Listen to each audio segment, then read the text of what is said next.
안녕하십니까.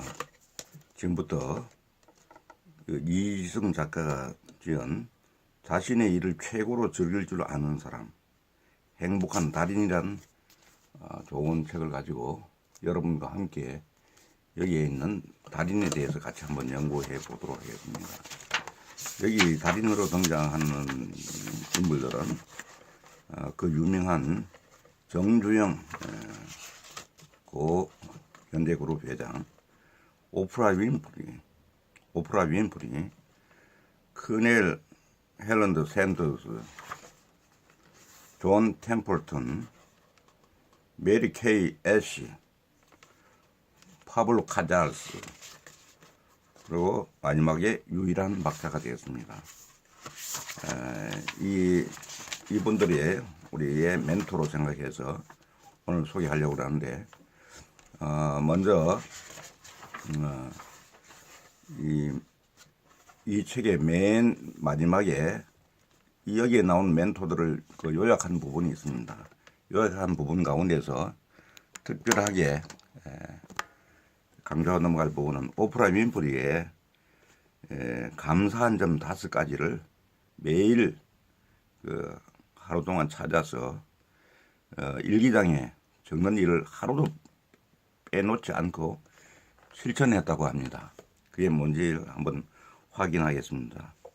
첫째, 하느님, 오늘도 침대에서 거뜬하게 일어날 수 있게 해주셔서 감사합니다. 둘째, 하느님, 저에게 맑고 파란 하늘을 보여주셔서 감사합니다. 셋째, 하느님, 맛있는 토스트를 먹게 해주셔서 감사합니다.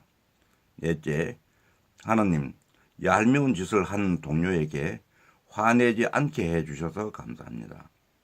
5번째, 하느님, 좋은 책을 읽게 해주셔서 감사합니다. 이걸 하루 동안 겪은 일 중에서 이 감사할 일 5가지를 찾아서 일기장에 매일 하루 빠짐없이 썼다고 그럽니다.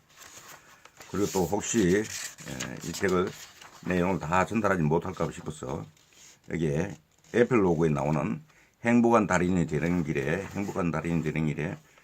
있는 글 중에 오래 기억할 수 있는 글을 하나 소개하려고 합니다.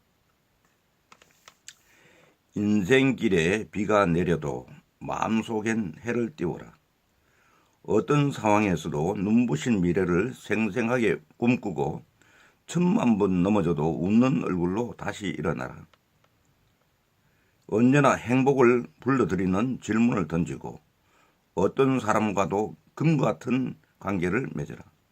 세상을 떠나는 그날까지 뜨겁게 일하고 숨을 멈추는 그날 하늘로 돌아가 별이 되어라.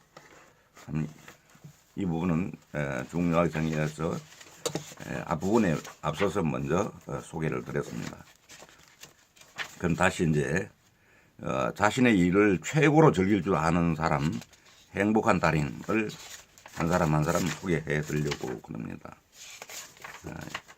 여기 프롤로그에 있는 글에서는 일상으로부터의 탈출을 꿈꾸며라는 프롤로그에서 이제 여기에 승우라는 사람이 등장하는데, 승우는 검정 구두와 파란 넥타이와 감색 정장을 벗어 던졌다. 그리고 여행객 차림으로 변신하고 휘파람을 불면서 다시 현관으로 향했다. 거래처 사람들과 고객들도 없는 행복한 세계로 나는 간다. 지금 행복한 세계로 가는 그 여행을 시작을 했습니다.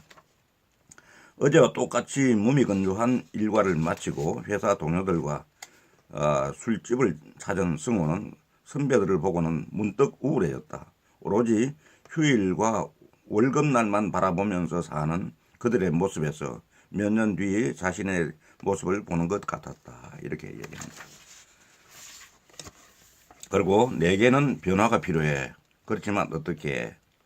성우는 별빛 하나 없는 새까만 하늘을 올려다보면서 혼자 말을 하다가 말꼬리를 흐렸다. 그저 답답하기만 했다. 성우는 다시 지난 날을 돌아보았다. 4년 7개월 전 성우는 신입사원이었다. 300통이 넘는 이력서를 쓰고 면접을 100번 넘게 본 끝에 들어간 회사였다. 그때 성호는 회사에 다니는 것이 행복했다. 아침 일찍 출근할 생각에 잠을 설치고 구름 위를 걷는 기분으로 출근하고 연애하듯 일을 하고 아쉬움에 젖어서 퇴근했다. 또 인간관계는 어떠했던가. 비록 하루도 깨지지 않는 날이 없었지만 다 나 잘 되라고 그러는 것이라는 생각에서 선배가 아무리 심하게 야단을 쳐도 그저 감사하기만 했다. 덕분에 성호는 선배들의 사랑을 독차지할 수 있었다. 당시 성호에게 회사는 일터가 아니라 놀이였다. 일터가 아니라 놀이였다고 합니다. 그러나 물이 고이면 섞듯이 어느새 마음이 시들기 시작했다. 출근길은 즐겁지 않았고 일은 힘들기만 했고 회사 사람들은 지겹기만 했다. 단짝 친구처럼 마음이 잘 맞는 현식 선배를 따라 이직한 지금의 회사에서도 마찬가지였다. 처음 몇 주는 한껏 들떠서 출근했지만 얼마 안 가 모든 것을 다 팽개치고 멀리 떠나고만 싶었다. 그는 하루에도 몇 번씩 몰입 상태를 경험했고 가만히 있어도 아이디어가 샘물처럼 솟아났다. 이거 신입사원 때 그랬다는 얘기입니다. 그래서 성호는 이제 이래서 살아서는 안 되겠다 해서 사는 방법을 찾기 위해서 멘토를 찾아 나서는 얘기가 이 책의 전체 흐름입니다. 여기 보면은 이제 인생의 날벼락이라는 게 있다. 그것은 다양한 형태로 나타난다. 전쟁, 사고, 범죄 등등 이런 걸로 사회적 죽음이나 다름없는 무시무시한 것이었다. 현식 선배가 사라졌다. 겉으로 보면은 선배 사라지면 아무런 하자가 없었다. 과로와 스트레스로 신경쇠약 증세가 있으니 장기간 요양이 필요하다는 신경정신과 의사의 소견이 첨부된 진단서를 제출하고 정식으로 휴직했기 때문이다. 그래서 혼자 남게 된 성호는 이제 본격적으로 새로운 여행을 시작합니다. 그것이 맨 먼저 나오는 멘토 이야기인데 인생길에 비가 내려도 마음속엔 해를 띄워라 하는 제목의 첫 번째 멘토를 찾아갑니다. 하늘이 사람에게 어떤 큰 능력을 내릴 때 책임도 함께 내리지. 자신이 가진 특별한 능력을 국가와 민족을 위해서 써야 한다거나 재산을 사회에 환원해야 한다거나 하는 게 대표적이야. 임자 같은 사람을 통해서 미래에 어떤 깨달음을 전달하는 것도 나에겐 책임이 포함돼. 그런데 이게 어떤 노인이 이런 얘기를 하는 거지. 노인을 만나서 하는 얘기로 지금 전개됩니다. 임자야말로 생각 없는 다른 사람들하고 똑같군. 인간 정유행을 봐라. 저불로밖에 볼 줄 모르니 말이야. 이봐, 나도 빚쟁이들에게 시달린 과거가 있어. 그런 얘기부터 합니다. 여기 정유행 명예회장님 얘기를 지금 하고 있는 겁니다. 이제 그땐 집이고 사무실이고 내가 가는 곳마다 빚쟁이들로 아우성이었지. 이건 이제 회장님 얘기입니다. 정말 지긋지긋해서 낙관적이로 유명한 나도 그땐 그만 주저앉고 싶었을 정도였으니까 임자 내가 그 빚을 다 갚는데 몇 년이 걸렸는지 아냐? 그러니까 자그마치 20년 걸렸다 그런다. 대단합니다. 임자도 용기를 갖게 위기는 기회야. 남다른 위기를 이겨낸 자만이 얻을 수 있어. 이게 정주영 회장님의 결론입니다. 일에 대해 새로운 마음을 갖게 그게 다야. 노인은 이렇게 새로운 마음을 가지면은 그 일에 대한 게 새롭게 보인다는 그런 얘기입니다. 내가 너무 철학적으로 이야기했나? 어릴 적부터 동양고전을 공부하고 이 나이 되도록 책을 벗삼아 살다 보니 그렇게 되었네. 이해해주게. 다시 설명하여야 하지. 임자는 돈에 대한 정의부터 다시 내야 해. 애초에 돈이라는 것은 존재하지 않네. 존재하는 것은 오직 일에 대한 마음뿐일세. 돈은 그 마음이 물질로 표현된 것에 불과한 것이네. 마음이 물질로 표현된 것에 불과할 것인지.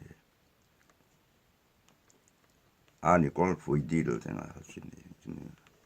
뒤에 또 나오는데 내 얘기를 좀 하지. 내가 일에 대해 평범한 마음을 가진 때가 있었네. 고향에서 농사를 지을 때와 인천 부둣가와 엿 공장에서 일했을 때가 그 대표적이지. 이렇게 이야기한다. 나는 매일 뼈가 부서지라 이랬지만 전혀 돈을 받지 못했어요. 이것저것 제하고 나면 수중에 몇 푼 남지 않았지. 그때 나는 심히 부정적인 마음으로 일했기 때문에 그 대가로 형편 보수를 받았던 거야. 본인 생각합니다. 어떤 마음으로? 부정적인 마음으로 일했기 때문에 그 대가를 형편없이 받았다. 그러나 복흥상회라는 쌀가게에 이 점원으로 들어간 뒤부터는 전혀 다른 마음을 갖게 됐지. 그때부터 잠을 잘 못 자서 새벽 3시만 되면 저절로 눈이 떠졌거든. 이렇게 얘기합니다. 일과 사랑에 빠진 거야. 몇 년간 홀로 애태우던 여인에게 용기를 내서 고백했는데 그 여인이 나도 당신과 똑같은 마음이에요 하는 말을 들은 총각을 한번 생각해 보게. 그때 내가 그런 심정이어서 하루 종일 흥분 상태였지. 행복해서 흥분한 거야. 새벽 3시만 되면은 일을 하고 싶어서 눈이 번쩍 떠지는 거야. 그런 얘기입니다. 난 일하는 행복을 점점 더 늘려가기로 마음먹었다니. 하여 궁극적으로 우리나라에서 가장 행복하게 일하는 사람이 되기로 결심했지. 그리고 실제로 그런 사람이 되었다네. 그러자 어떤 일이 벌어졌는지 아는가? 승호는 멀뚱멀뚱 노인을 쳐다볼 뿐이었다. 바늘 가면 실이 따라오듯이 행복하게 일하기 시작하자 부가 따라오기 시작했네. 놀랍게도 부는 일하는 행복에 비례해서 생겼다네. 그런 얘기를 합니다. 미국에 나가 있는 우리 아들 놈이야. 매일 이 시간이면 내 안부를 묻지. 보게 되면 효자예요, 효자. 이게 노인이 전화를 받고 한 얘기입니다. 난 자네 나이에 거지였어. 노인이 느닷없이 느닷없는 말에 성우가 고개를 갸우뚱하면서 대꾸합니다. 이게 35살에 성우가 자기 얘기를 하니까 이렇게 대꾸를 하는 거죠. 아무리 행복해 보이는 사람도 큰 아픔이 하나쯤은 있네. 불행에게 자네 마음까지 허락하지는 말게. 불행한 일이 생겼다고 마음까지 불행에 빠지면 그 난관은 어떻게 극복할 수 있겠나. 지금 자네 인생길에 차갑고 슬픈 비가 내릴수록 마음속엔 맑고 밝은 해를 띄우게. 그런 얘기입니다. 마음의 눈으로 보면 전혀 다른 게 보인다고 하셨습니다. 그러니까 일이라는 몸은 보이지 않는 생물 같은 걸세. 벌이 꽃에 이끌리듯 여성은 기쁨, 행복, 감사 같은 마음에 이끌리지 하는 얘기입니다. 그 다음에는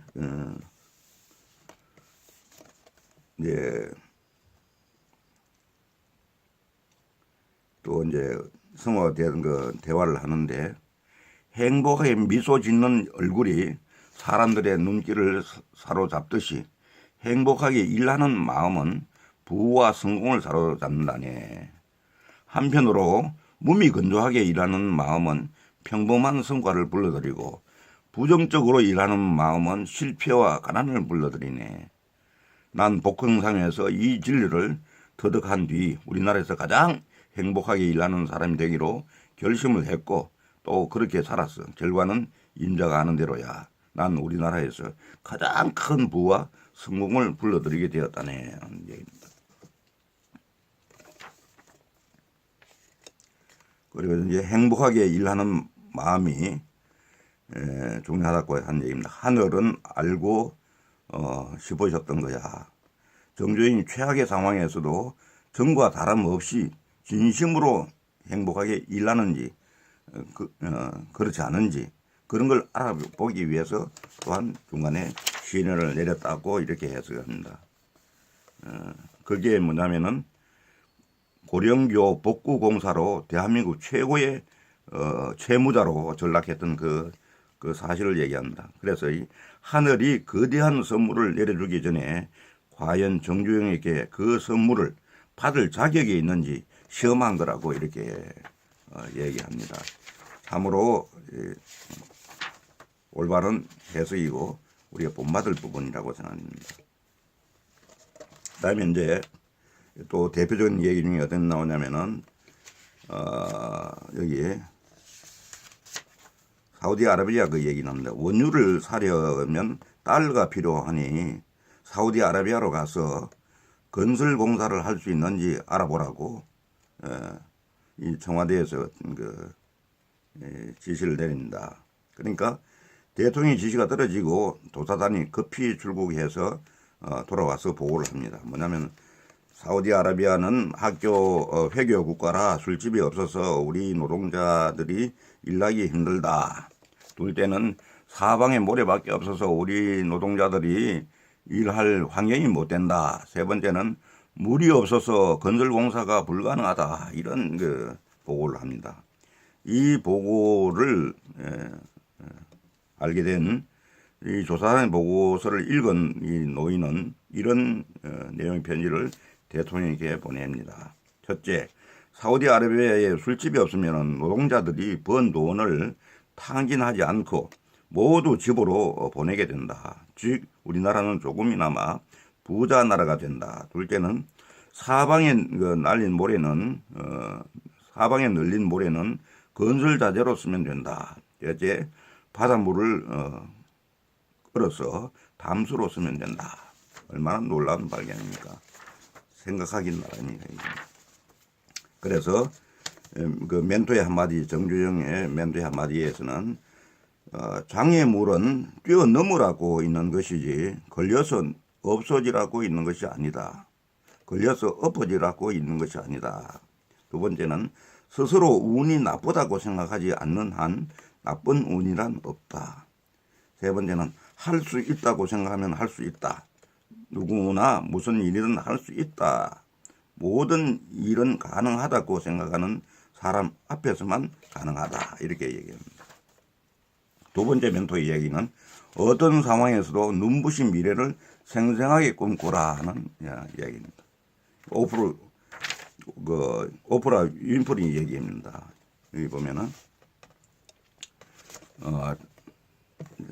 다른 분 생략하고 자신의 삶에 감사할수록 행복은 커지죠. 반면 불편할수록 불행이 많아집니다.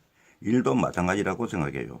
마음의 눈으로 감사할 점을 찾느냐, 불평할 점을 찾느냐에 따라서 행복과 불행이 갈라지죠. 불행하게 일하는 사람도 있나요?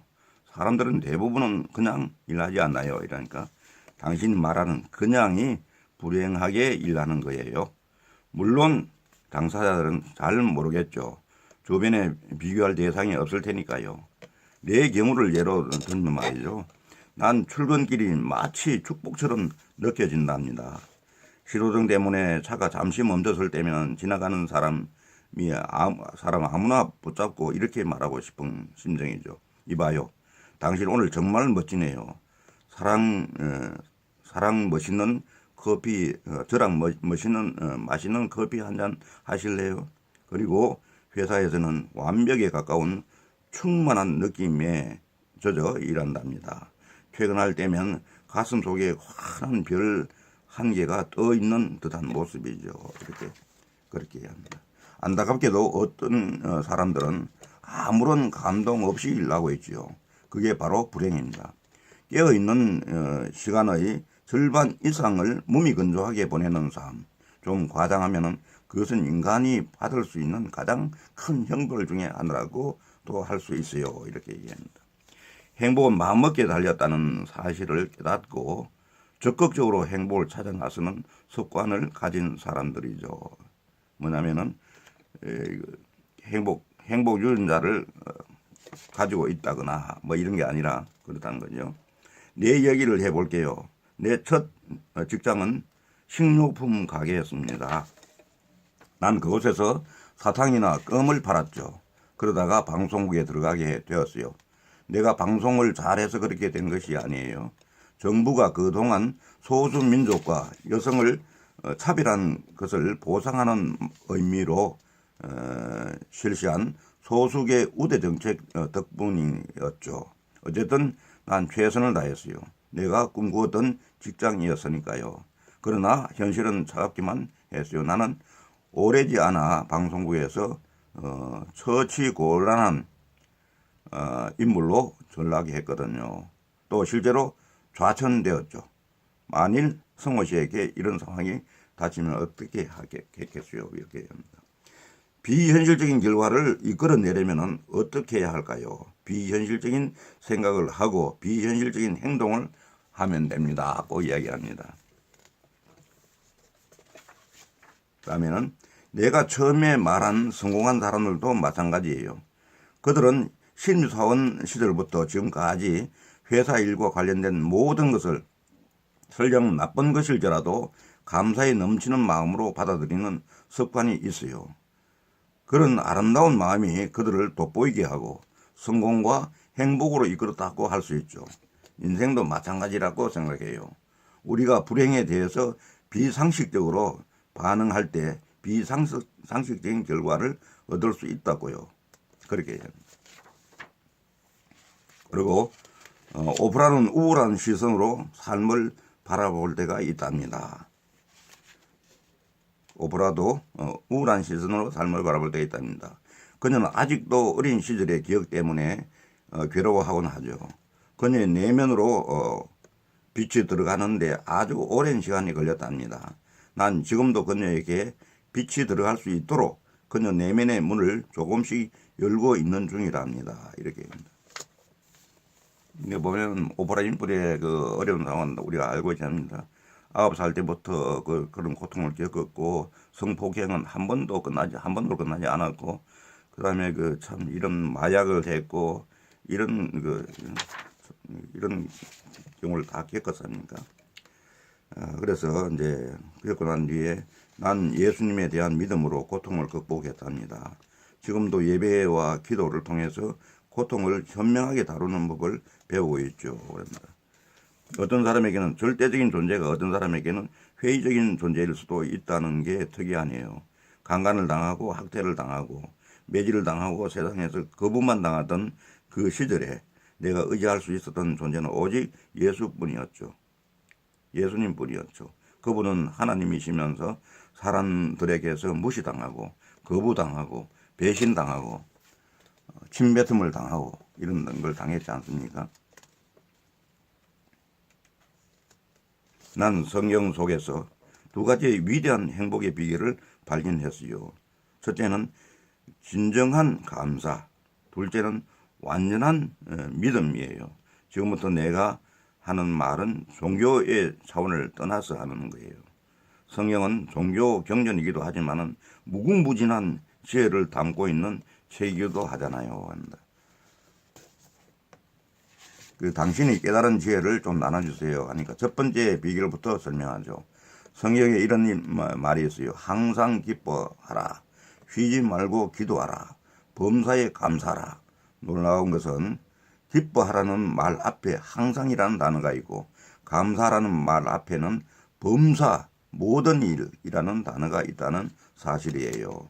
한번 생각해 보세요. 우리는 보통 좋은 일이 있을 때만 기뻐하고 감사하잖아요. 그렇게 합니다.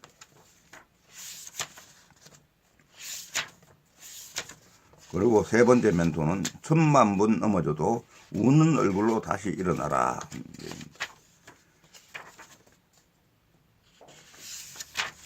웃는 얼굴로 일어나라. 여기는 이제 10,000번 넘어져도 웃는 얼굴. 여기는 커넬 헬란드 샌더스의 얘기입니다. 샌더스 얘기를 먼저 멘토를 한번 보면은 인생 최대의 난관은 인생 최대의 성공으로 가는 길에 불과하다. 이길 때까지 포기하지 않으면은 진다는 것은 있을 수 없다. 어떻게 하면 고객들을 행복하게 만들 수 있을 것인가? 라는 질문으로 머릿속이 가득 차 있어야 한다. 언제나 어디서나.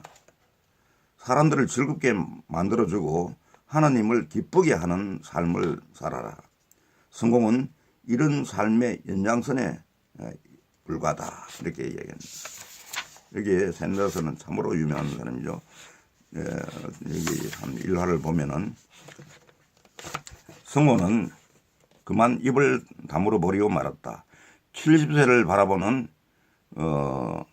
할아버지가 1000번이 넘게 거절당하면서 꿈을 향해 질주하는 모습, 그건 성호로서는 도무지 상상할 수도 감당할 수도 없는 것이었기 때문이다. 갑자기 꿈을 먹은 멍어니가 된 성호를 보면서 노인이 마지막에 한 말을 하는데, 나는 1101번의 거절로 거절을 받았다니. 하나 굴하지 않았고 허나 굴하지 않았고 드디어 1102번째 도전해서 승리를 거머쥐었지. 물론 정말 쉽지 않은 세월이었다네. 우정물을 뒤집어 쓰고서 쫓겨나고 아들 뻘 되는 사람에게 훈계를 듣고 뭐 그 정도는 일상이었지. 자네 내가 세운 회사 이름이 뭔지 아나? 켄터키 프라이드 치킨 KFC라네. 꿈을 가진 인간과 꿈을 갖지 않은 인간의 차이란, 만일 나에게 꿈이 없었다면 난 단 10번의 거절도 견디지 못하고 양로원으로 도망쳤을 걸세. 허나 나에게 꿈이 있었네. 그 꿈은 아름답고 강하고 위대한 것이었지. 꿈은 나에게 가르쳐 주었다네. 1101번의 거절은 꿈의 완성으로 가는 1101개의 계단에 불과하다는 말일세. 얼마나 참 멋쟁입니까? 아주 멋쟁입니다.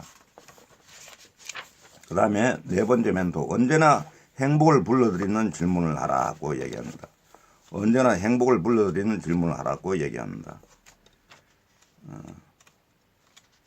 여기는 누구의 이야기냐면은 존 템플턴의 이야기입니다. 존 템플턴의 멘토 한마디를 보면은, 아직 갖지 못한 것을 원하는 대신 이미 가지고 있는 것에 감사하라. 매일 아침 당신이 받은 축복을 10가지씩 떠올려 보고 두 손을 모아라. 성공의 문이 활짝 열릴 것이다. 물질적인 성공은 자신의 재산을 기꺼이 나누고자 하는 사람들에게 훨씬 더 잘 찾아온다. 적은 당신의 이해와 사랑과 도움이 필요한 존재일 뿐이다. 적은 당신의 이해와 사랑과 도움이 필요한 존재일 뿐이다. 당신의 적을 위해 기도하고 축복하는 습관을 가져라. 삶의 조화와 행복이 찾아들 것이다. 그 얘기합니다. 존 템플턴, 기부의 왕이죠. 기부의 왕. 우리가 알고 있는 기부의 왕 존 템플턴. 그리고 그 다음에는 파블로 카잘스. 우리가 지금 파블로 카잘스입니다. 기쁘게 일하는 사람은 늙지 않는다. 그런 사람은 매일 다시 태어나고 매일 새롭게 시작한다. 사람들을 감동시키는 음악은 행복한 마음으로 가득 찬 가슴에서 나온다. 나는 숨이 다하는 그날까지 은퇴는 꿈도 꾸지 않을 것이다. 일이 곧 삶이기 때문이다. 나는 다른 삶은 상상조차 할 수 없다. 참 대단합니다. 멋쟁이입니다. 멋쟁이. 카잘스의 이 이야기에 한 대목 볼까요? 나는 어떤 일이든 즐겁게, 기쁘게, 감사하게, 행복하게, 아름답게 할 수 있는 마음이 중요하다고 하는, 이런 마음을 갖기 위해 노력한 결과 난 한때 나에게 끔찍한 심적 고통을 안겨주었던 일을 큰 기쁨과 큰 행복을 느끼는 일로 변화시킬 수 있었다네. 그러니까 중요한 것은 첼로냐, 바이올린이냐, 피아노냐, 기타냐가 아니고 어떤 악기든 행복의 마음으로 연주할 수 있느냐, 없느냐란 말씀이군요. 중요한 것은 어떤 회사를 다니느냐, 어떤 업무를 하느냐가 아니라 주어진 일을 얼마나 행복한 마음으로 하느냐라고 할 수 있다네. 아무로 귀한 말씀을 하고 우리가 진짜 멘토로서 우리가 받아들여야 될 부분입니다. 결론적인 얘기를 하면 여기 뭐냐면은 그 첼로 연주라는 일 자체가 아니고 첼로 연주라는 일에 쏟아부은 열정과 사랑으로 성공하신 거군요. 그렇지. 사랑과 열정으로 충만한 마음을 가진 사람은 자신의 적성에 전혀 맞지 않고 재능이라고는 눈꼽만큼도 없으며 몸서리 쳐지도록 싫은 일조차도 성공적으로 해낼 수 있다네. 우리가 명심하면서 마치도록 하겠습니다. 감사합니다.